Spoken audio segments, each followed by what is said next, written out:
রাজধানীর উত্তরার দিয়াবাড়ি এলাকায় বাংলাদেশ বিমান বাহিনীর একটি F7 BGI প্রশিক্ষণ বিমান বিধ্বস্ত হয়েছে। এই ঘটনা এখনো পর্যন্ত অন্তত 19 জনের মৃত্যুর খবর নিশ্চিত করেছে ফায়ার সার্ভিস। আহত হয়েছেন 100 জনেরও বেশি। উত্তরায় মাইলস্টোন স্কুলের ভবনে বিমান বিধ্বস্তের ঘটনা ঘটে। লাইফ সাপোর্টে থাকা বিমানটির পাইলট ফ্লাইট লেফটেন্যান্ট তৌকির ইসলাম সাগর কিছুক্ষণ আগেই মারা গেছেন। এই ঘটনায় আগামীকাল একদিনের রাষ্ট্রীয় শোক ঘোষণা করা হয়েছে। শোক জানিয়েছেন প্রধান উপদেষ্টা ডক্টর মোহাম্মদ ইউনূস। বিস্তারিত তাইমুর রশিদের রিপোর্টে। দুপুর 1:18 কিছু বুঝে ওঠার আগেই হঠাৎ করে বিধ্বস্ত হয় বাংলাদেশ বিমান বাহিনীর প্রশিক্ষণ বিমান F7 BGI।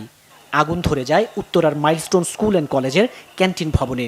দাউ দাউ আগুনে ছড়িয়ে পড়ে আতঙ্ক। মুহূর্তেই শিক্ষার্থী, অভিভাবক সহ আহতদের আহাজারিতে ভারী হয়ে ওঠে পরিবেশ। উদ্ধার তৎপরতা শুরু করে সশস্ত্র বাহিনী ও ফায়ার সার্ভিস। অ্যাম্বুলেন্সের সাইরেন আর দগ্ধদের চিৎকারে চাপা পড়ে যায় সবকিছু। সন্তানদের খুঁজতে ভিড় করেন উদ্বিগ্ন অভিভাবকরা। আশপাশের মানুষও যোগ দেয় উদ্ধার তৎপরতায়। গেটে যাওয়ার সাথে সাথে দেখলাম যে পিছন থেকে কি জানি একটা আসলো, মানে একটা আওয়াজ হলো আর পড়ে গেল, আর আগুন, শুধু আগুন আর ধোঁয়া।